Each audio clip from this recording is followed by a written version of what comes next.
इस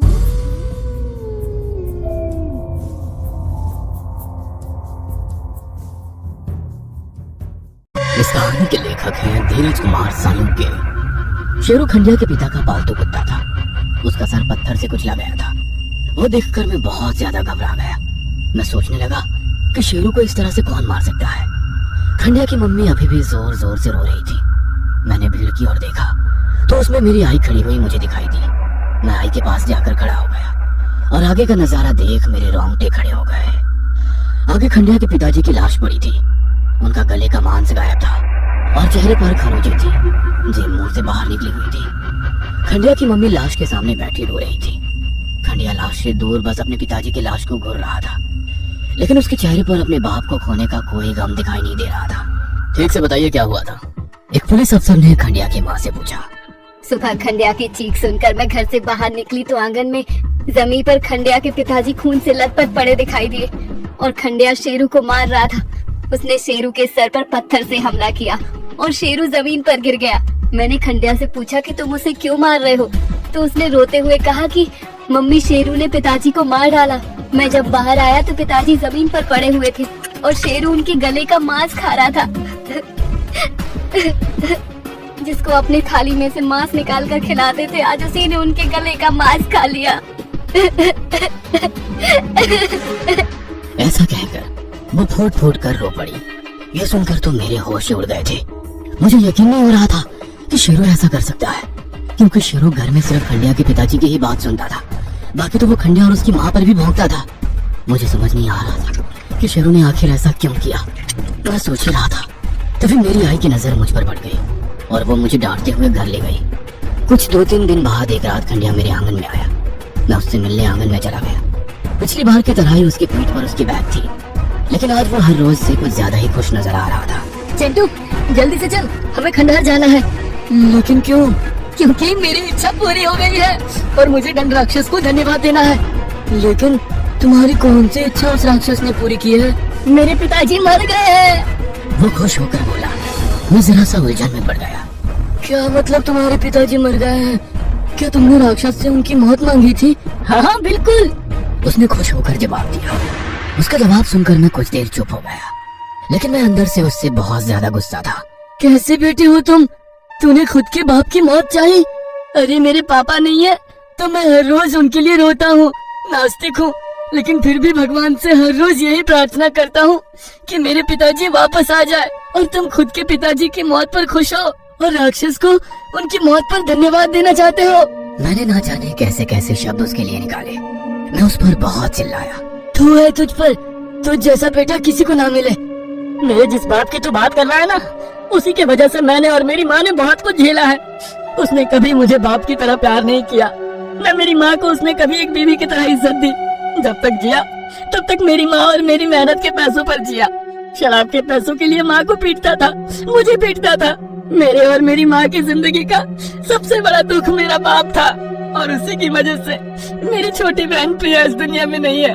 तब मुझे याद आया कि जब 2 साल पहले फार्म हाउस पर मैं आया था, तब खंडिया के साथ उसकी छोटी बहन भी थी और अब वो कह रहा था कि वो इस दुनिया में नहीं है। खंडिया, क्या हुआ था तुम्हारी छोटी बहन के साथ? उस बरसात के मौसम में छोटी बीमार पड़ गई। 1 हफ्ते से उसका बुखार कम नहीं हुआ था। इलाज के लिए ज्यादा पैसे भी नहीं बचे थे। तब एक रात पिताजी घर आए। छोटी को बीमार देख उन्होंने मगरमच्छ के आंसू बहाए और बोले कि अब छोटी को इलाज के लिए शहर के अस्पताल ले जाना पड़ेगा। उस बरसात में पिताजी माँ से इलाज के सारे पैसे लेकर गाड़ी लेने के लिए चले गए। छोटी हमारे सामने दर्द के मारे करा रही थी। रात बीत गई, सवेरा होने को आया था, तब उसने मेरे ही सामने अपना दम तोड़ दिया। लेकिन पिताजी वापस नहीं लौटे। वो पैसे खत्म होने के बाद 2 दिन बाद घर आए। छोटी के अंतिम संस्कार में भी वो आदमी नहीं आया। तभी मैं समझ गया था कि इसे हमसे कोई वास्ता नहीं है। इसे मतलब सिर्फ हमारे कमाए हुए पैसों से है। बाप के प्यार के लिए मैं तरसता रहा, लेकिन उसने कभी मुझे प्यार नहीं किया। प्यार के बजाय हमें सिर्फ दर्द देता रहा। मैंने उसे अपने हाथों से मारने की कोशिश की, लेकिन मैं कर नहीं सका। बाप को अपने हाथों से मार नहीं सकता था, इसलिए मैंने राक्षस से बाप की मौत मांगी। खंडिया की आंखें नम हो गई थी। उसने जो छोटी के बारे में बताया था वो सुनकर तो मेरी आंखें भी नम हो गई थी। मुझे लगा कि खंडिया ने जो कुछ किया है ठीक ही किया। कम से कम अब उसकी माँ और वो चैन से तो जी सकेंगे। मैंने खंडिया से माफी मांगी क्योंकि मैं उसे गलत समझ बैठा था, लेकिन मैं ये मानने को तैयार नहीं था कि उसके पिताजी की मौत उस राक्षस की वजह से हुई थी, क्योंकि मैं नास्तिक था। मैं ना तो भगवान में विश्वास करता था, ना ही भूत प्रेत राक्षस में। लेकिन खंडिया को दंड राक्षस पर अंधविश्वास था और वो उसका शुक्रिया करने के लिए वापस उस मंदिर में जाना चाहता था। इसलिए मैंने उसे हाँ करी और हम दोनों जंगल के रास्ते उस खंडहर की तरफ चलने लगे। मैंने उससे पूछा कि तुम्हारे बैग में क्या है।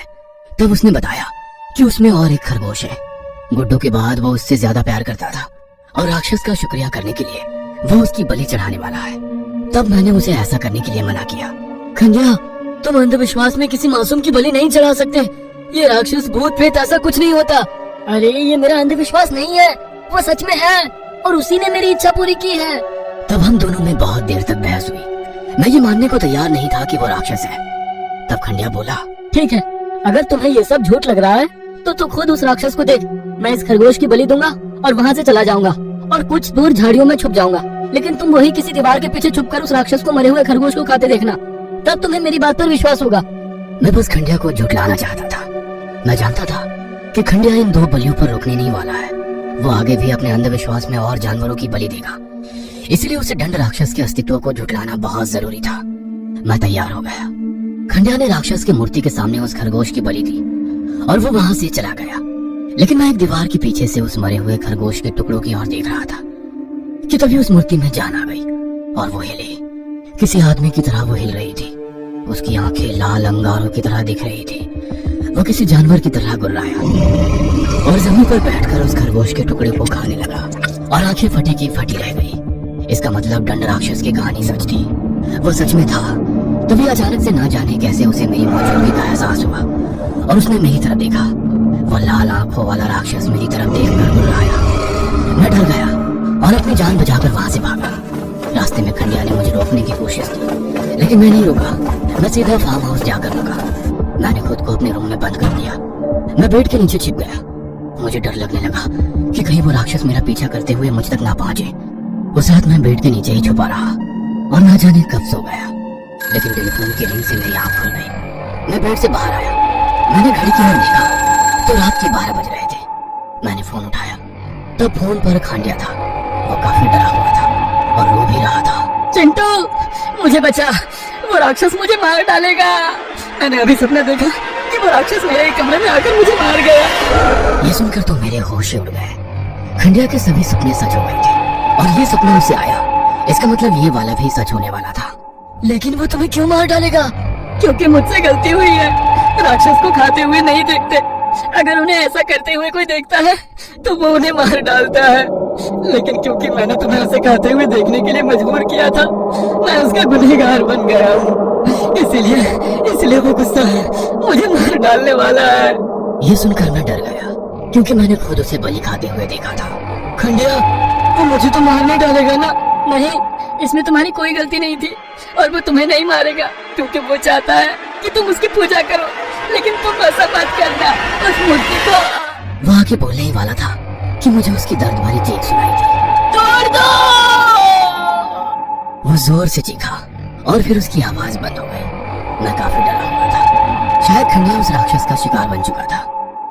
क्या चिंटू उस राक्षस से बच पाएगा? कहीं चिंटू के मन में कोई ऐसी इच्छा तो नहीं है जो वो राक्षस से पूरी करवाना चाहता है? और क्या उस राक्षस का खात्मा होगा? इन सवालों के जवाब जानने के लिए अगला भाग जरूर देखें।